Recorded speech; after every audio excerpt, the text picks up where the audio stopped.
Video করতেছেন, সমস্যা নাই তো? না না না দেন। আচ্ছা, আপনার হচ্ছে মানে একটু আগে একটা সমস্যা হ্যাঁ দেখলাম ভাই। আমি। সেটা হচ্ছে ওই গিয়ার মানে একটা শব্দ হইছে, মানে জি। গিয়ারটা বেশি ছিল, স্লো হয়ে গেছিল।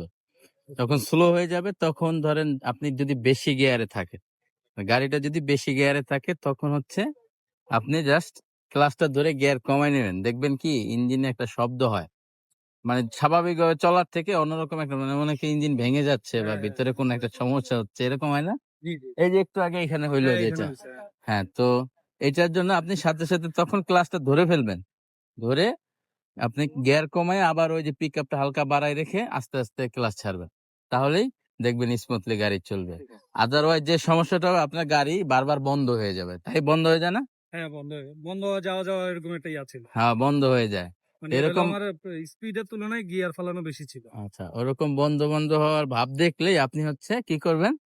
ক্লাচটা ধরে ফেলবেন। ক্লাচ ধরে ধরে গিয়ার কমায় ফেলবো। গিয়ার কমায় ফেলবেন। তাহলে দেখবেন আর বন্ধ হবে না। ঠিক আছে। মোটর ঘোরার সময়, ঠিক আছে? তখনও ক্লাচ ধরে আগে স্পিড কন্ট্রোল করে দেন হচ্ছে গিয়ার ম্যাচিং করবেন। বুঝছেন ভাই বিষয়টা? আচ্ছা, চালান যদি আবার সমস্যা হয় কিছু বলবেন, হ্যাঁ?